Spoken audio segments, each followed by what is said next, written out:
Hello, my friends, hello, and welcome once again to the excessive Von Manor, where it's another Hall of Adventure. We just did this. We literally just did this 3 or 4 days ago.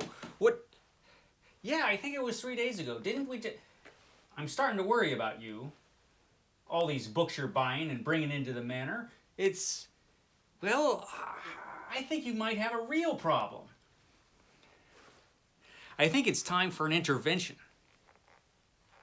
Unfortunately, all Roger does is go around strangling people, so he doesn't have too many friends except for me. And he never listens to a word I say, so any intervention we do will be useless. Oh well. He'll just continue to buy books and bring them into the manor at an insane rate. Oh well, since I benefit from this, I probably shouldn't complain too much. But yes, we just had one of these a few days ago. I am aware. But next week looks to be very tricky. Even trickier than this week was. And this week was pretty tricky. But next week looks really tricky. So I'm not sure what days I'm going to be able to get videos out. I'm going to try to prioritize certain videos next week.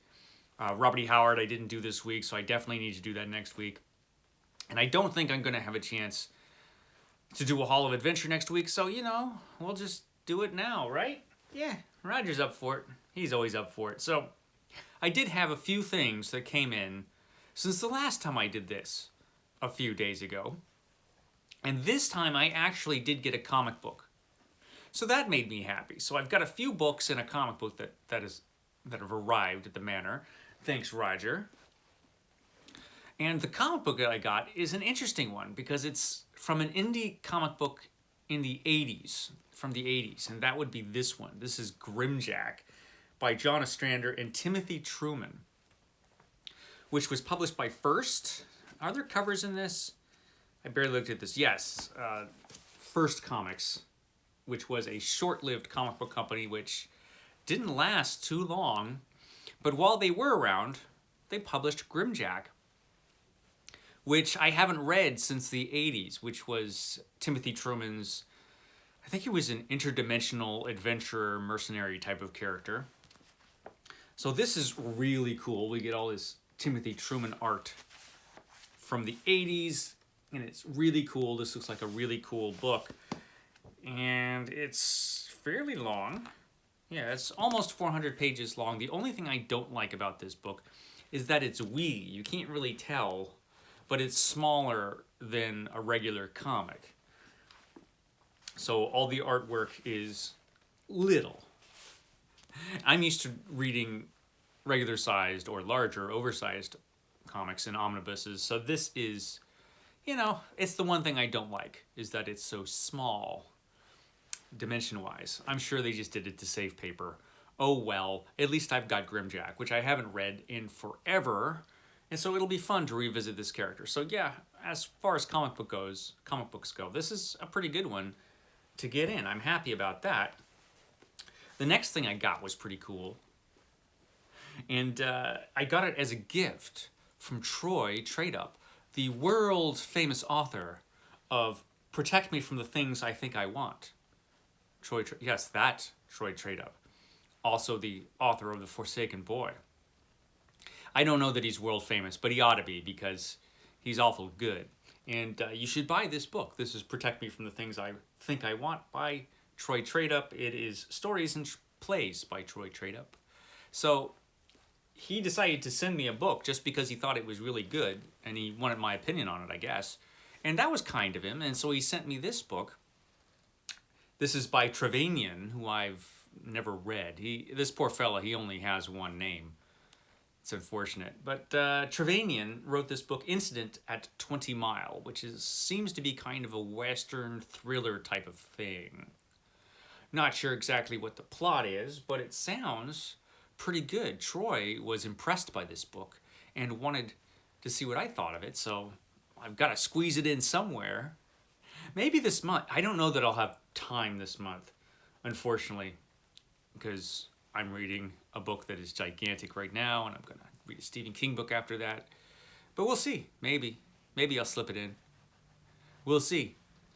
Incident at 20 Mile by Trevanian. Have you ever written Have you ever written? Have you ever read this book? Have you ever read anything by Trevelyan? I'm not even sure I'm pronouncing that name correctly, but then I'm not sure I'm pronouncing Troy Trade-Up correctly either. Who knows? It looks interesting though, so thank you, Troy. I really appreciate you sending this book to me. That is really cool.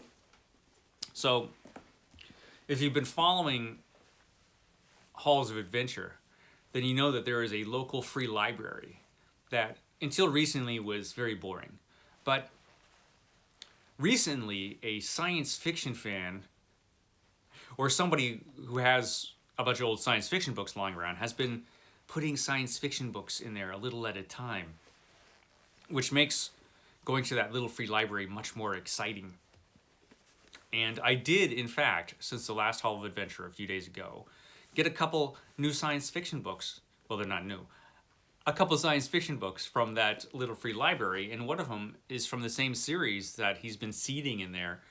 This is Isaac Asimov Presents the Great SF Stories number 8, and this has stories from 1946, which is really cool. This is actually a really good series, judging from the tables of contents. I haven't read any of them yet, although I've got a few of them now, thanks to this little free library.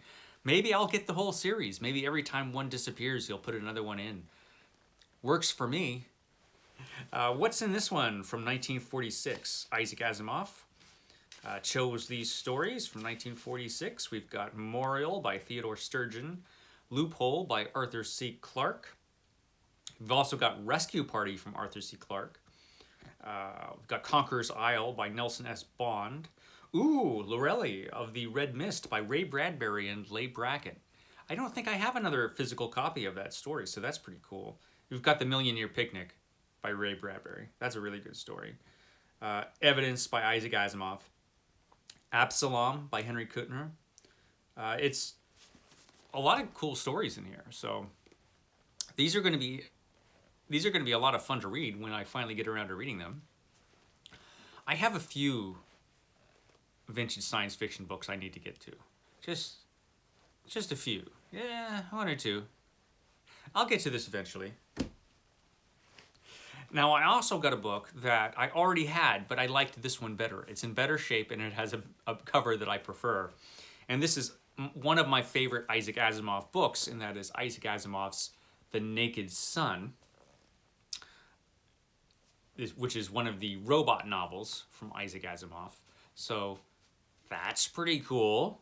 You know, this is actually a paperback that's in pretty good shape. My other one, not so good.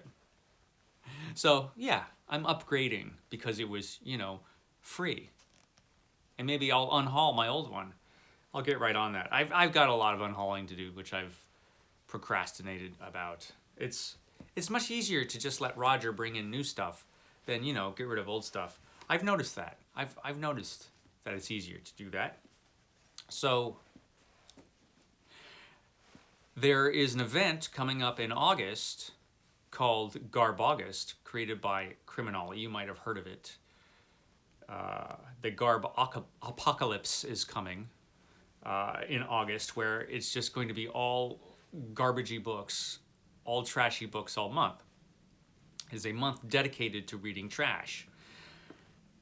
And you have to decide for yourself what books are trash and what are not. But there are certain things that we agree on. And one thing that is considered trashy, they might not actually be trashy all the time, but one thing that is considered trashy are novelizations of films and television shows and books that are based on television shows or films. Those are inherently trashy.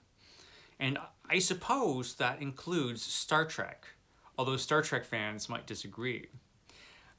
As it happens, August is also the first month of Book Trek 2022, which was created by Revenant Reads, which is another fantastic booktube channel that you should watch. He is bringing in the second year of Book Trek. We had Book Trek 2021, which was fun. And so Book Trek 2022. And so that's happening at the same time as Garb-August.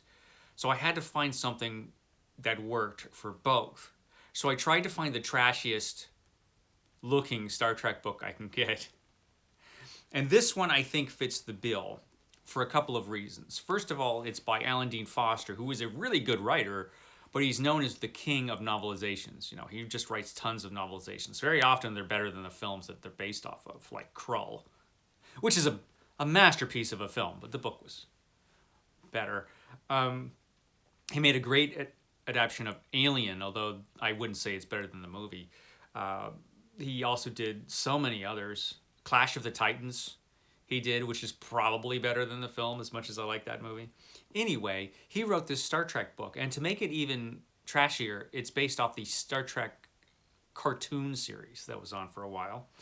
And the cover of this is just ridiculously trashy. As you can see, it's from Alan Dean Foster's Star Trek Log series, which were adaptations of the cartoons. And you've got this big make-believe sticker here saying a $15 value now for only $4.99, which is a trashy thing to have on your book. For the first time, all 3 books in one volume, which is pretty cool. It's got the first 3 logs in one paperback, which is in decent shape, but it just has a trashy look because of that. And it's probably inherently trashy because it's an adaptation of a cartoon. However, those stories were pretty good, from what I remember. So these are actually probably really good books that are in here, probably really good adaptions. And so, you know, it seems perfect for Book Trek. It seems perfect for Book Trek and Garbogust. I think so. The next one is a genuine paperback from hell, in that I did see it in the Paperback from Hell book. And I had to pick it up, of course. Well, I didn't. Roger did. He's the one with he's the one with a problem. Always blame the mummy. Always. So I found this book, Dagon. This is Dagon by Fred Chappell, which I've never read, which you'd think I would have because it's a book called Dagon. Dagon, famously, was a short story by H.P. Lovecraft, and Dagon is mentioned in H.P. Lovecraft's fiction, so this could be a Lovecraftian story. It could be. I haven't read it. But it is an ancient secret, a living nightmare, Dagon, and it's a novel of blinding terror. Hopefully I won't be blind by the time I finish this book. But it looks pretty cool, and it's got this awesome step-back cover, you know, of this priest who's taking off his clothes and is showing you his awesome tattoo. Yeah, it's pretty cool. It's pretty cool. So yeah, I look forward to this. Actually, I really look forward to this. I look forward to so many books. And, you know, there's just not enough time to read them all. I really should retire. That's what I really should do. I should do that one of these days. Except for the whole money thing. I do like getting paid. Okay, I've got a couple books left. Now this one I had never heard of, but I had somebody in the comments, and I'm forgetting who. Sorry, if you're watching this, let me know. Who asked me my opinion on a book called The Key to the Great Gate. The Key to the Great Gate by Hinko Gottlieb. Hinko Gottlieb. And this seems to be some sort of science fiction fantasy story that takes place in a Nazi prison. I guess the author of this book, Hinko Gottlieb, did spend time in a Nazi prison, which doesn't sound like any fun at all. And he wrote this book. Now, as far as I can tell, this book has never been reprinted. This is the only copy, the only edition of this book that I've ever seen. And I've looked since that comment. So maybe I'm missing later editions.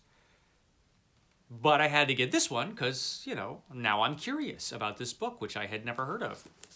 And this was published in 1947. And it's got some cool illustrations in it. It looks interesting. It looks like an interesting book. So, yeah.